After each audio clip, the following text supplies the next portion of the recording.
On this episode of the End of Tourism podcast.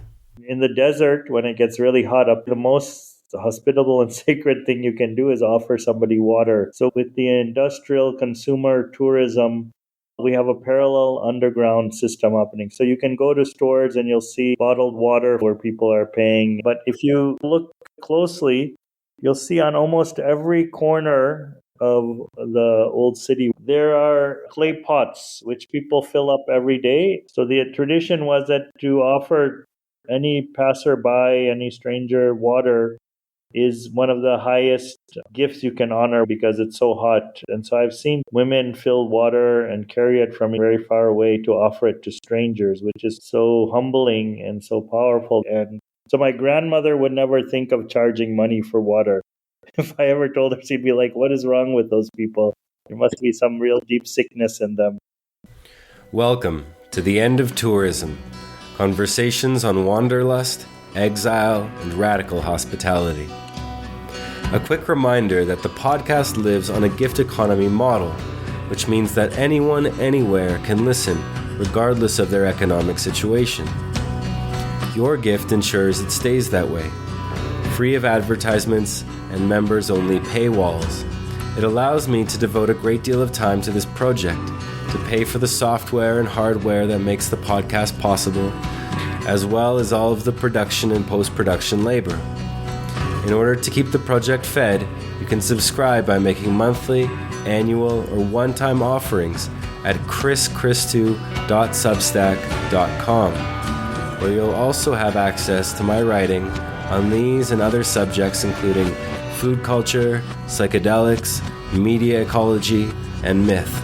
You can also support us by leaving a review for the pod on Apple or Spotify, by sharing the episodes with your friends, and by following us on social media via the handle, The End of Tourism. My guest on this episode is Manish Jain, one of the leading planetary voices for deschooling our lives and reimagining education. He has served for the past 25 years as Chief Beaver, or Ecosystems Builder, of Shikshantar, the People's Institute for Rethinking Education and Development, based in Udaipur, India, and is co-founder of some of the most innovative educational experiments in the world: the Swaraj University, the Jail University, Complexity University, Tribal Farmversity, through Creativity Adda, the Learning Societies Unconference, the Walkouts-Walk-on network, Udaipur as a learning city, the Families Learning Together network, Berkana Exchange. Manish co-launched the global Ecoversities Alliance with 500 plus members in 50 countries. He is a senior advisor to the Economics of Happiness Network for Localization. And finally, Manish is deeply committed to regenerating our diverse local knowledge systems, cultural imaginations, and intercultural dialogue. Welcome, Manish, to the End of Tourism podcast. Thanks for joining me today. Thank you, Chris. Great to be here. Great to be with you. Speaking of here, I was wondering if you could share with our listeners where you find yourself today and maybe what the world looks like for you where you are. Yes, I live in a very magical place called Udaipur. It's in Rajasthan, India. I have been here for the last 25 years. Before that, I was moving cities every year. I was living in the US and Europe. And my village is about 2 hours from where I live, in the city. And I have lots of relatives here, lots of ancestors around. And this happens to be one of the major tourist destinations of India. So it's an interesting combination of very cosmopolitan, global jet set coming in, but also lots of traditional culture, local knowledge still alive. We were lucky to be called backwards and underdeveloped. And so many things have remained, but again, under continuous threat by urbanization and global economy. But yeah, it's a very beautiful place. Lots of palaces, lakes, all kinds of animals on the street. On a good day, you'll see an elephant walking down the street or camels in our neighborhoods. And yeah, I love it here. So it's found a place in my heart for sure. What a gift. What a gift to live in a place that you love. And, it seems to be that question at the heart of the themes of the podcast. And in that regard, I wanted to begin by asking you a little bit about your journey, Manish. So from what I've read, from what I've heard, a lot of your work centers around deschooling and unlearning, specifically with Swaraj University and other educational endeavors, Ecoversities being one of them. And I'd like to return to those themes and projects in a little bit and start by asking you, among other things, about your earlier accolades as a Harvard graduate and someone with a degree from Brown University.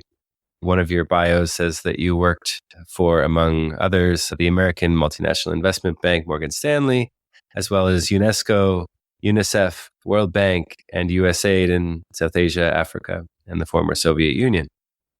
And so I'm wondering if you'd be willing to share what led to your initial involvement in these rather prominent institutions, and then subsequently what led to you leaving them behind thereafter. Yeah, thank you. You did. Yeah, hearing that always gives me the shivers a little bit. Such a long time ago now. But so I kind of actually grew up with a deep sense of wanting to serve the world. And when I was growing up, I tell people I was kidnapped when I was 3 years old, born in India, but then taken to the US, kidnapped by the American dream, which I over time realized was a nightmare for most of the planet. So this deep sense of service has always been with me, maybe from my mother, from my father, from my grandparents, many sources, inspired by also Gandhi and Tagore and many other Indian freedom fighters. But I kind of grew up with this narrative: if you want to serve, you should go to the big places, the places of big power, those institutions. That's where you can influence. That's where you can make the most impact. And so that kind of was a trajectory that I kind of got put on. I kind of was very good. I never liked being in these institutions, but I was very good at faking it. Faked it through school all the way to Harvard. And so I was pretty good at faking it. And eventually it caught up with me and I started feeling like I was becoming a fake. So, but going to those places, I thought there were, those were the centers of power. And that when I got there, I started feeling that these places, each of these places, one by one, I started realizing that they were actually quite powerless in many ways, surrounded by a sense of scarcity and fear and very limited imagination. And so one by one, I became disillusioned with each of those places. I was expecting that, these would be the places which could help serve humanity, but I realized that they were built on, this continuous model of extraction and colonization and exploitation of life. And so even with education, I felt like, okay, education will be the solution. And I started realizing that education was a huge part of the problem. And so that's what started me on the deschooling path. Try to see how we can find other ways besides relying on these institutions and the logic of capitalism and commodification to solve our problems. Over time, I started really developing a severe mistrust of experts. I was one of them. Like, I'm fake, and so are the rest of these guys. So by the time I was 28, I hit the wall. And I was like, I don't have anywhere else to go. I've been to all these big places, and I don't really see any hope from them. I don't think they can be paired either, or that they can actually take the kinds of initiatives that are needed to change the game. So that's what led me back to India then, to be with my illiterate village grandmother.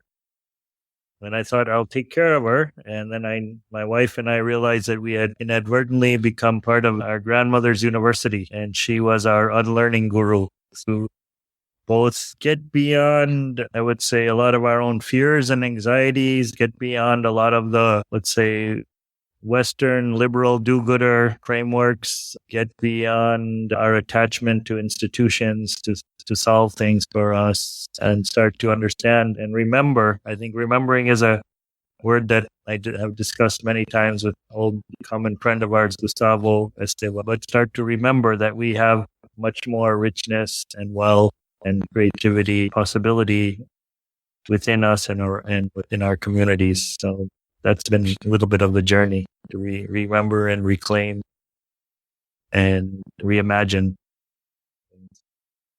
I remember seeing in one of your talks that you said that your work, or to you, what you understood your work to be, is a way of reclaiming our cultural imagination. And I'm wondering if you could elaborate a little bit on that. Yeah, I think basically, the deepest form of colonization that has happened is to our imaginations. And there is a phrase from the 80s from Ronald Reagan and Margaret Thatcher called TINA.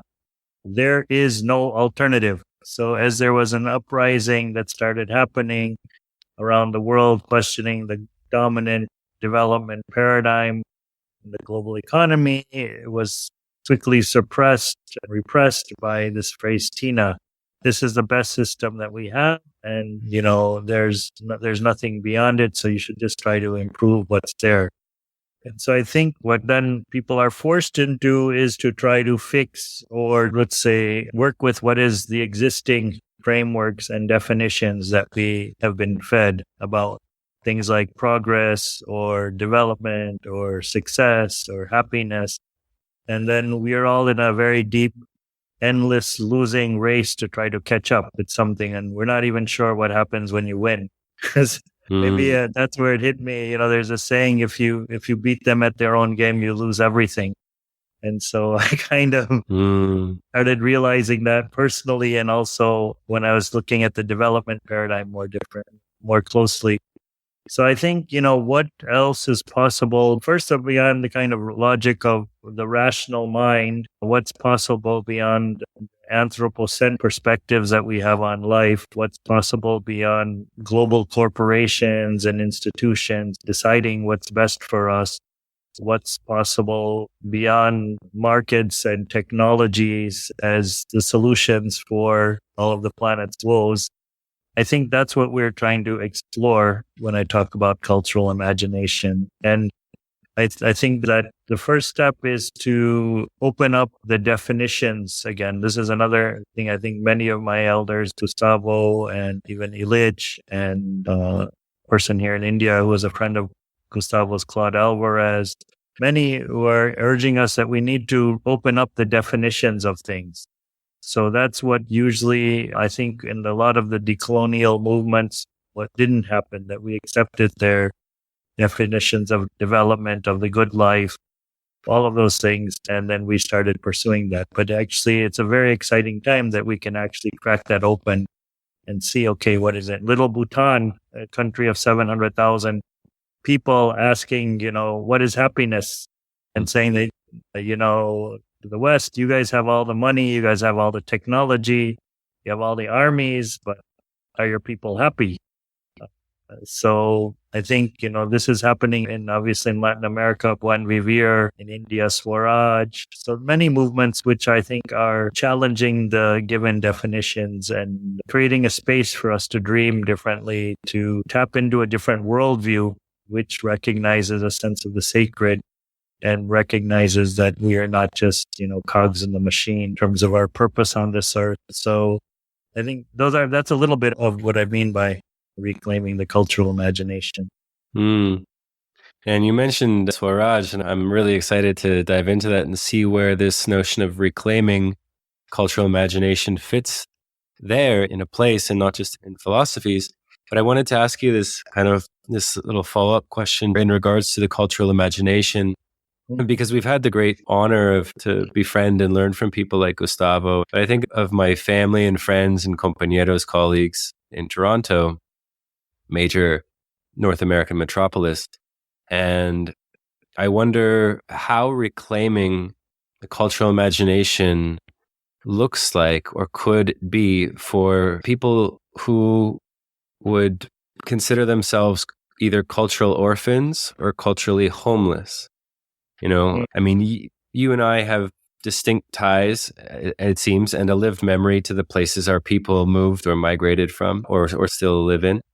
And so there's a bridge of sorts that already exists that on some level can still be crossed.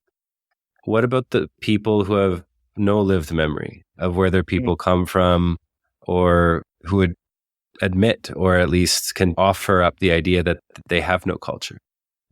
Yeah. So, that's a great question. So, I think maybe the first thing I would kind of offer in that situation is that one is a question of how to reconnect to the land and the territory you live in, the place, the water, the rivers, the mountains, the forests. There's a tremendous amount of memory that lives in the place, which can help us recover parts of ourselves that have been lost. The other is, I think, in terms of reconnecting to our bodies again, there's a tremendous amount of wisdom we can recover again from our own bodies, from our breath, also reconnecting to our breath in a very profound way can help us recover things.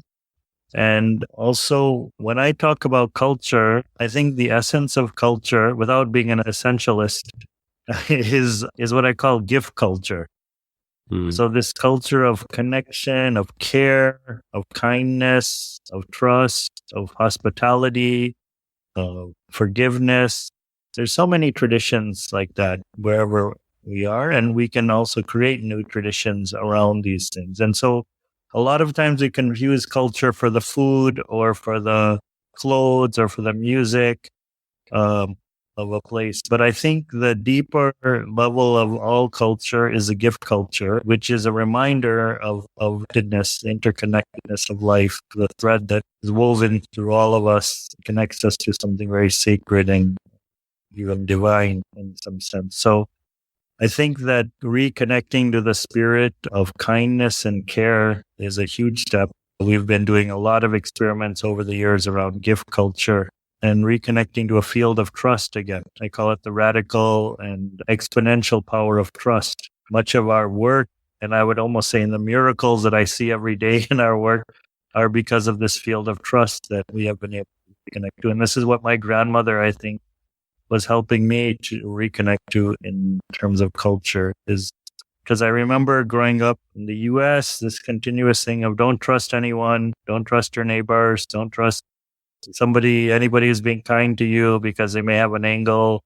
they may steal from you or cheat from you or whatever. And I think it took me a lot of healing to come out of that. And that has been a phenomenal journey in terms of opening up possibilities for how I connect. And one other thing I would say is that a lot of I know this has been a major unlearning area because I used to be very critical of all of this cultural appropriation we see in the West, people picking up things in here and there. But as I've been in India and I've become more connected to the oral traditions, it's a very different kind of ethics and philosophy and ways of living and doing things that lives in an oral tradition. Like I grew up with this strong fear of, plagiarism.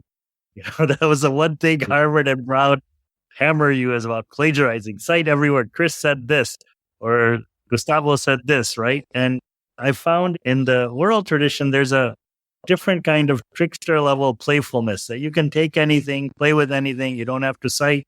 You can modify, you can change, you can adapt. And I think I've been trying to bring that more into these conversations around cultural appropriation because I think people get so afraid nowadays of being bashed for exploring a different culture, for taking things. Obviously, there is a level of depth and engagement and commitment, dedication to understanding something that I would invite in that. But being able to pick up things, I think has been part of our culture. People take things and spread them and appropriate them in ways that keep them alive and moving. So it's something I've been exploring a lot. It seems very much more controlling and part of the old paradigm to say that we need to protect, and there are certain cultural gatekeepers and certain kinds of people who will tell you you're right or wrong in the culture. So I also would want to open up that conversation exploration.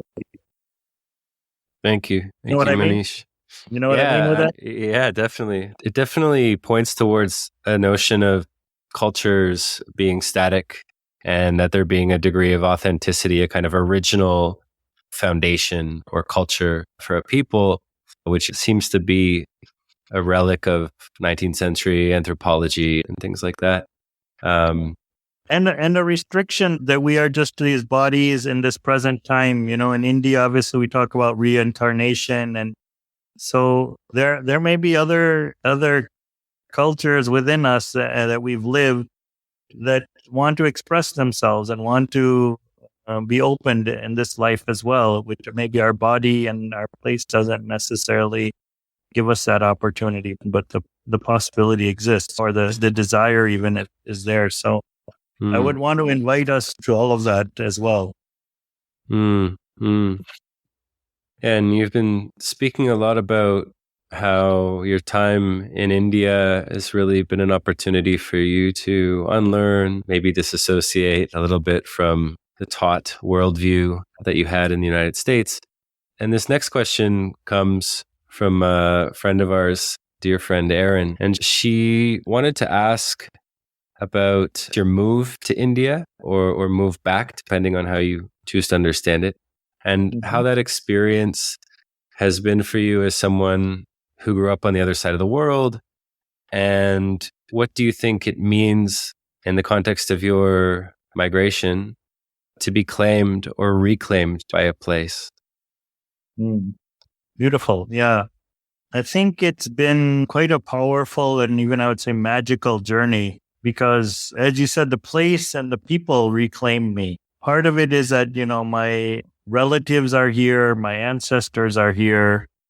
And so at times when I've felt, a little bit out of place, they reminded me that I belong here and I'm welcome here.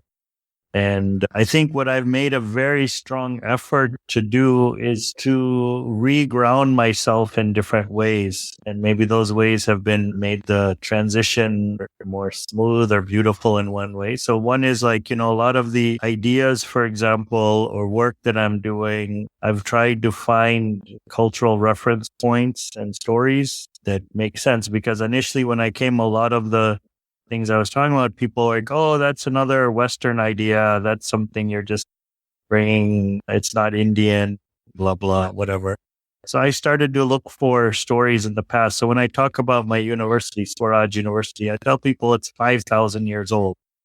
Our first chancellor was from the Mahabharata, Eklavya, the story of Eklavya, the first document self-designed learner. And so that all of a sudden something clicks differently for people of how they hear it, how they connect it. When I talk about, for example, when we used to talk a lot, Erin, since you brought her up, we explored a lot of zero waste and upcycling together. There's a word in Hindi, jugaad, which means playful improvisation. So using our own words to describe it rather than trying to take everything from English and translate it. But also I'd say, like people would say, again, zero waste, this is a Western sustainability thing. I said, well, no, wait a second. Our grandmothers are all zero waste masters. So, let us understand that all of these ideas are actually connected to many things that we have in our own culture. So that's made it a very beautiful thing because it's not only being welcoming, it's actually unleashing a lot of energy that had been pent up with people, like fear and, self-limiting, self-belief, self-suppression in a sense. So all of a sudden hearing that, this is actually has roots in who we are, has opened up a lot for ways we engage and people to accept me and some of the ideas and experiments we've been sharing. So that's been good. And I think the other thing is really a kind of regrounding. So when I moved back, I was good at PowerPoint and Excel. My worldview was through Microsoft products, right? So what I learned again was to reconnect to farming and our food systems. And I think Erin and Yayo's journey is also, we've been together on this for many years, but also to local language again and, making our own clothes, building our own buildings, our own healing techniques and plants here. So just reconnecting to a lot of those things have helped the place to welcome me in different ways, and also me to be able to build different relationships with a lot of diverse people here as well. And I think the third thing is really that, just to add, was like this, one of the deschooling ideas was to shed these labels of failures, of looking, at only educated people as intelligent. So there's so much wisdom and creativity and beauty and love that is with people who don't have degrees. And so being able to see that, because I was able to let go of these labels and these frameworks, has really helped me, again, beautifully connect and with many people and many energies. Wonderful. And do you think that those points that you just mentioned, that they were causes or consequences of you and your people there opening Swaraj University?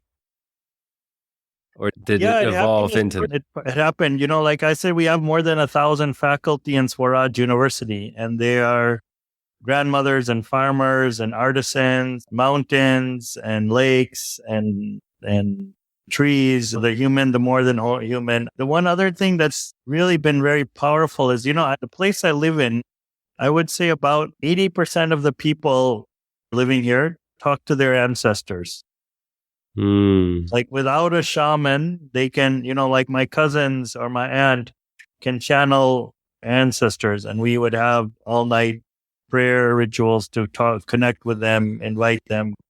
And it's like people, and for me, with my Western trained scientific mind, I couldn't understand this initially. And then it started to open up. Once I kind of allowed myself to breathe with it, opened up a whole different set of possibilities, also an engagement to the place where the ancestors were welcoming me well to this place. So that has been beautiful. And another thing that happened was I had met, again, a lot of traditional healers.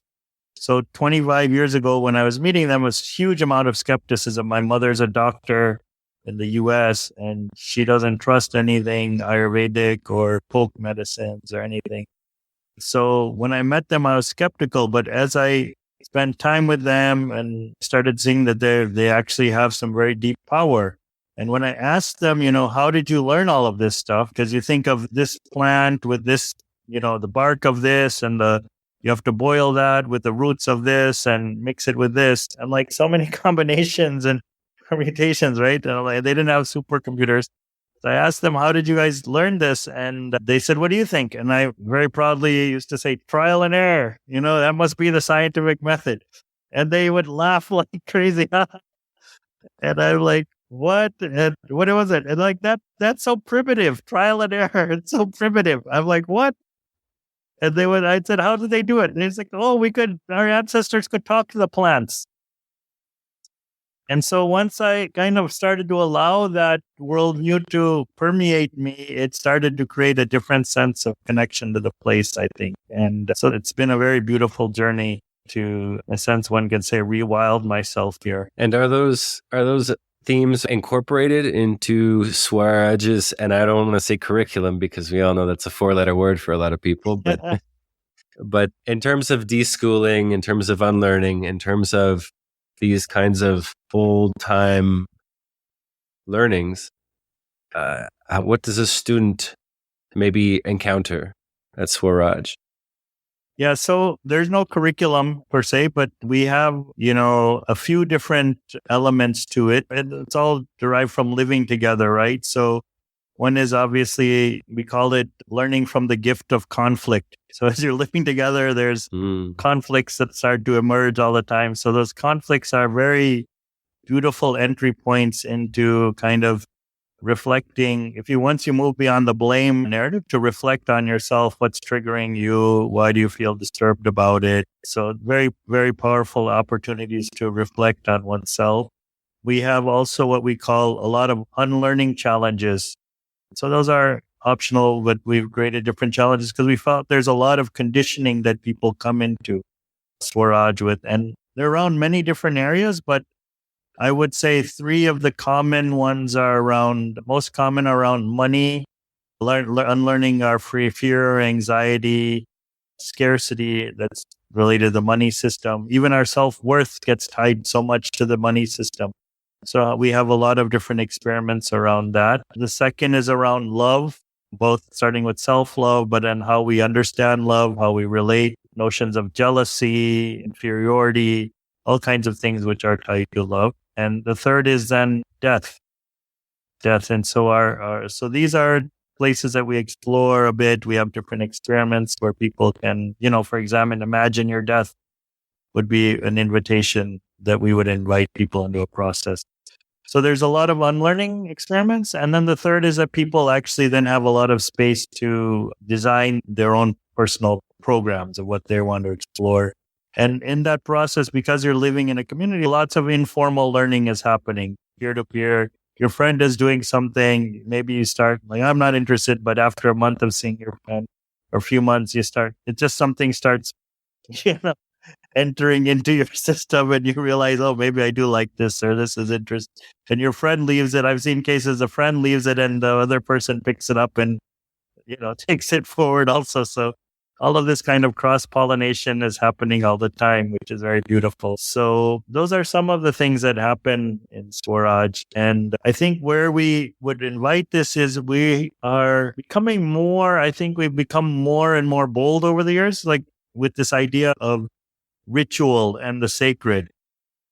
So in India, there was a lot of, first from the left, a lot of bashing of ritual and sacred, as these were Brahmanical tools to suppress, and these are superstitious, and these tools are, the Marxist idea that these are to control the masses. And then also, it was bashed because these are ways to cement a kind of fascist Hindu paradigm, which is against minorities and things. So there was a lot of stories running in our heads around ritual, and then our own personal experiences that oftentimes meaningless. They become fractured. They become rigid, and so what we've tried to do is really reclaim the space of ritual in Swaraj, and part of that is with our ancestors or with the more than human. And so inviting people to look at ritual in a very different way has been very interesting. And sometimes I'm involved in rituals and I'm like, what are you doing? The inner voice says, dude, what are you doing? Like, who are you in this?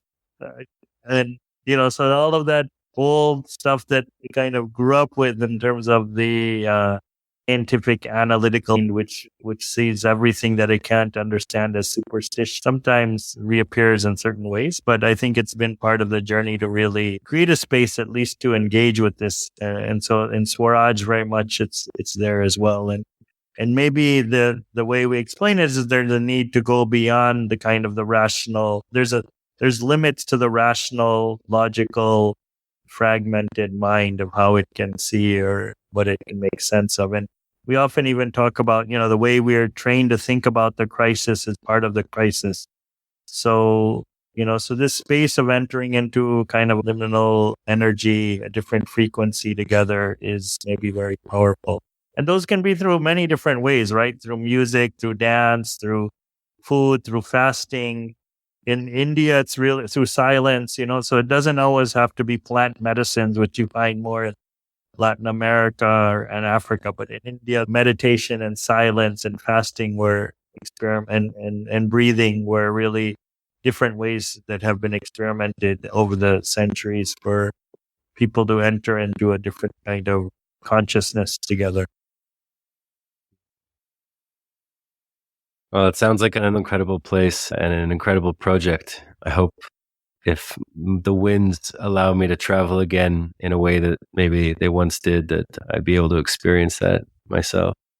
Yes, we have a long love affair between Udaipur and Oaxaca. So the chances for those winds appearing are pretty good. Amen. Yeah. And speaking of Oaxaca, our mutual friend, Yeo, had wanted me to ask you about this formulation of yours when all he wrote was livelihoods as opposed to deadlihoods. Oh, yes. And livelihoods. So we made a distinction because a lot of people are wondering, what can I do today in the world? And so the first thing is to help them see that most of what the university, the conventional university, is preparing us for are what I call deadlyhoods. The work, whether you're in law or in finance or in psychology or IT, somehow or other, they're tied to a deadlyhoods economy that is extractive, military, violent. So how can we start to understand how we ourselves are implicated in that kind of economy? And so that's one part of it. But then to also think about, the work that's needed today in the world is what I call a livelihoods. And that starts with, what makes my spirit come alive? Because we've heard this, lots of work is soul sucking. So what is the work that actually nourishes our soul and gives us meaning and purpose? Lets us reconnect that, meaning, purpose, spirituality is not something you just do on a Sunday or you do in a class, but it's actually tied to the work you're doing in the world. And how do we integrate that? What is the kind of work that is helping my community come alive? That is actually shifting power from global corporations back into communities, which are what is the work that's weaving the bonds of trust and care, kindness, compassion back into community life? And what is the work that is regenerating our ecosystems? So what I call our real wealth. So how do we compost the money system and start to regenerate real wealth with it? Our health, our forests, our soils, our waters, which are all over the world, are in massive degradation stages right now. And how do we regenerate the social bonds again, the trust networks again, that can give us a sense of security, of care, of belonging, of respect, of dignity. So that's kind of the loose framework we have for that. And I think one other element is that what is the work that will help us shift the worldviews that we have? So the worldview of the planet as being a dead entity and human beings being the only intelligent beings on this planet, and the kind of fear that is driving much of the decision making. How do we start to shift to a different worldview that many indigenous communities had much better sense of? So what is the work that can help us shift the narratives of who we are? Why are we on this earth together? Why are we, perpetuating these ideas of ownership or of borders, of, so many things that we have kind of internalized, which are fundamental to the modernist project? Is there a way to start to unravel these or shift these? So what is the work that allows us that? So I call all of that livelihoods, really. And the invitation is to help people think about how they can be doing that. And I think the other element in that, which is really important, is how do we move beyond this individual self-help kind of narrative we've been fed? Your problem isn't you have to fix yourself. Whereas how do we shift it more to how do we understand the systems and the institutions and how they're operating, but also how do we focus more of our care and our energy and our healing around healthy community, rebuilding healthy community, because that's what will give us a different sense of power, a different sense of possibility and things. So that's a little bit about it. There's much more, many layers, but just to give you a sense. Yeah, thank you for that. I'm reminded in this context of deadlyhoods and the kind of modern condition and the economies that prevail as a result. There is and has been, especially in the last 2 centuries, this kind of not only degradation of community, but of course the dissolution of community, and in the sense of people moving to the big city or other countries for better lives, and sometimes necessarily so. Like sometimes it's simply their only option, right? Yeah, from displacement and all that. Yeah. And this is very, very much evident to me in the work that I do here in Oaxaca. And, I'd come across this declaration from 2009 in a very rural village in the Mixtec region of Oaxaca, where a group of peasant families from different villages, alongside their migrant kin or family, spoke for days about the consequences of their movements. And at the end of that 3-day assembly, declared, alongside the right to migrate, the right to stay home and the right to not migrate. And so I'm kind of curious what kind of dynamics you've seen in India in terms of that economic impulse to move, to leave the village, to migrate, and maybe what part Swaraj and endeavors like it might play in those dynamics? Yeah, so I think part of it, as you're saying, is physically forced displacement due to development projects, massive development projects or war. But a lot of the displacement has been sold to people, packaged as to people that the urban lifestyle or the American lifestyle is the lifestyle, and what you're leading is impoverished, is insignificant, is backwards. There's all kinds of ways. And so much of what education's role is to convince us that somehow the urban lifestyle is what is to be aspired for. So a lot of people move because of that. I have my experience with rural people. Working with rural people is a lot of them, they're like, we're quite happy where we're at. But what happens is when our cousin comes from the city, they bring fancy phones and motorcycles and money and they show off. And that's what really makes us feel really bad. And then what we've tried to do is to counter that with, reminding people of what a shitty life urban life is. Most people are living in slums. Most people are, if you're not, you're living under continuous stress and tension to make ends meet in polluted environments these days and lots of traffic.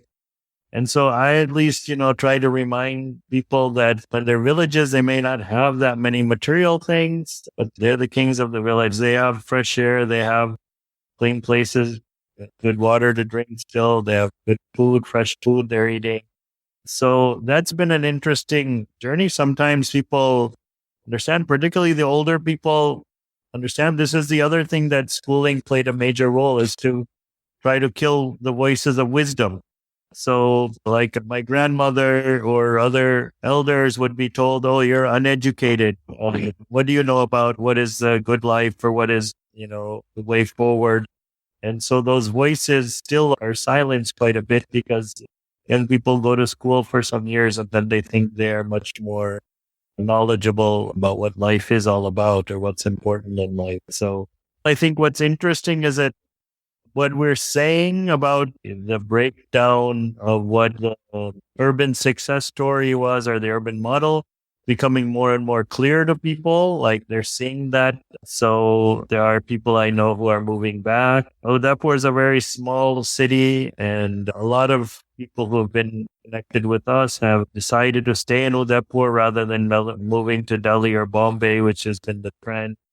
And so I think it's a very important thing to keep looking at. I think if people see it, if they have a good life in smaller places, a lot of people are ready to come back because the stress, continuous stress and speed of big city life I feel is taking a toll on people. And also the whole promise is there's jobs and everything. And so you see more and more unemployment also happening in big cities. So I think there's an interesting question right now in people's minds of what to do and where to go. So, it very much seems that one of the ways that what I'll call, I guess, either modern people or cultural Americans seem impoverished by is in the realm of hospitality. Yes. The lack of hospitality towards not only their neighbors at home, but abroad among hosts. Most people stay in hotels or Airbnbs. Most tourists anyways, they eat at chain restaurants. They're taught a transactional worldview, and all exchange tends to end up in a customer service evaluation. And I feel that this is very much what tourism has done to that part of the culture that we would otherwise refer to as hospitality. And so I'm curious, in your opinion, how would you define radical hospitality? And how have you seen it perhaps as an antidote for the industrial hospitality modern people so often encounter? Yeah, that's a great question. So I think I've had the experience in being in Rajasthan of many traditions of hospitality. And I would even say radical in the sense that all over India, we say that treat our guests like gods. So that's probably as radical as you could get with hospitality if I treat you like a god, right?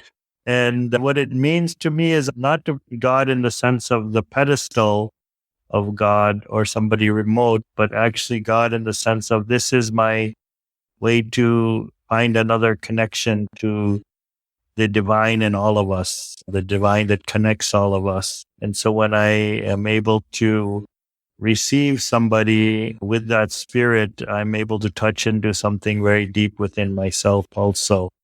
And we have so many traditions here, which again, in our work, we're trying to recover and remind people, remember in different ways. I'll just share a couple of things around that. So one is like in the desert, when it gets really hot up to 50 degrees Celsius, probably the most hospitable and sacred thing you can do is offer somebody water.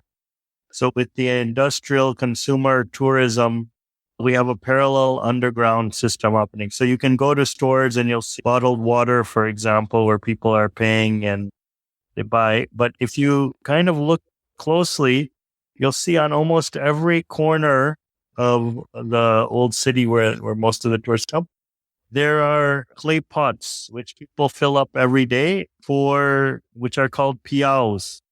So the tradition was that to offer any passerby, any stranger water is one of the highest gifts you can honor with them because it's so hot. And so I've seen women fill water and carry it from even very far away to offer it to strangers, which is so humbling and so powerful that people would actually be able to offer this. So you can see these pots, people are sitting there sometimes the pots are just filled and left with a glass for people to fill themselves and drink.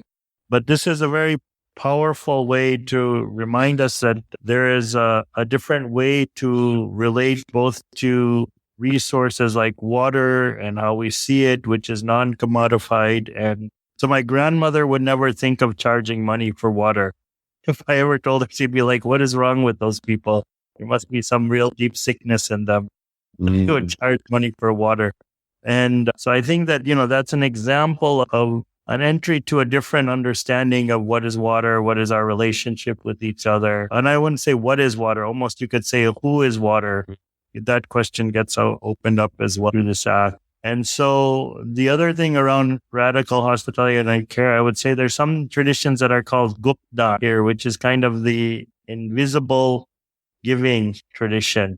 So a lot of what you find hospitality these days is around showing off, or people should know who is serving you and who's giving you. And here there's another sense of care that is given where nobody knows who is the giver, and to try to remove that arrogance of the giver when care is offered. And so it's offered with a deep sense of service, but to try to remove the ego element that I am the giver, I'm the one who's helping somebody or being hospitable to them in some way. So I think that's also been quite inspiring to me, how to enter into that real space of humility as part of a radical hospitality tradition. And I think that these things do have a very essential role to play in challenging what's happening in the world and building different kinds of models and systems. Because if care and connection is not part of that, I don't know what the new models, what they would stand on. And so this has to be the foundation of something that can grow. And every time, if you ask me every few years, it deepens and changes because of experiences here. When I first heard about it from Gustavo, I was like, oh, this is so beautiful. But I had relatively little ideas of how it would actually look. Every day I see more and more examples of it in living practice here where I live. So yeah, it gives me a lot of hope that maybe that's one of the keys to finding our way forward. Mm-hmm. Well, thank you, Manish, for your time today and this wonderful, wonderful conversation. Before I let you go to sleep and probably tend to family, I'd like to ask, how might our listeners find out more about your work, about Swaraj University, and I know we didn't have time to speak about it, but the Ecoversities project? Yeah, it's been wonderful to talk with you, Chris. I do hope that we can welcome you someday to Udaipur as well. The one thing I would say is that Swaraj University is part of this alliance, a translocal alliance around the world called Ecoversities. So network of like 500 plus alternative universities in 50 countries. And the idea was that, these are, in a sense, kind of part of an underground railroad, if you would say, for people who are walking out of the system or trying to figure out how they can live differently on the planet together. And the beautiful thing is that, anyone can declare themselves an ecoversity, their community. And there's a huge diversity of things ranging from the farmversities and the forestversities and the riverversities to, like deathversities and travelers-versities, grandmothers' universities and jail universities and all kinds of spaces. So this is really to reclaim different kinds of knowledge systems and different learning processes that have never been valued by conventional universities, and to maybe start to create a space, as I said, to live together, to reclaim our hands and our hearts and our bodies and our homes, as well as our holistic heads, and to try to dream something together. So we have a website, we have gatherings. I would invite people to come and visit us and connect with different ecoversities around the world. I have a 21-year-old daughter. She's been unschooled. She never looked at a textbook or an exam or a classroom really in her life, except, like we took her to see children in a classroom like you take kids to see animals in the zoo, so she could see what it was like for a couple of days. But so, really wanted to create a model, not only, for myself, for her, for other young people to be able to learn and be in different kinds of communities and experiments around the world. So we invite you all to help create the new models that the world needs with us. I'll make sure that all of those links and resources that you mentioned, Manish, are there on the End of Tourism website when the episode launches. And on behalf of our listeners, blessings on your day, your path, your tongue. And thank you so much for joining me today. Thanks, Chris. Thanks for your wonderful work, and good luck with the new projects that are emerging in your life. Thank you for listening to this episode of The Pod. If what you heard had its way with you, if it left you with more questions than answers, then click subscribe on Spotify, Apple Podcasts, or directly at chrischristou.substack.com. You can also follow us on social media via the handle The End of Tourism. I'd like to especially thank Alexei Galar for his assistance in the post-production process of this episode and many others in this season of The Pod. You can check out his sound design and original music work at alexeigalar.com. If you'd like to support the pod in other ways, we'd love assistance in the form of post-production editing and promotion, or anything else you feel called to offer. Until next time, farewell, friends.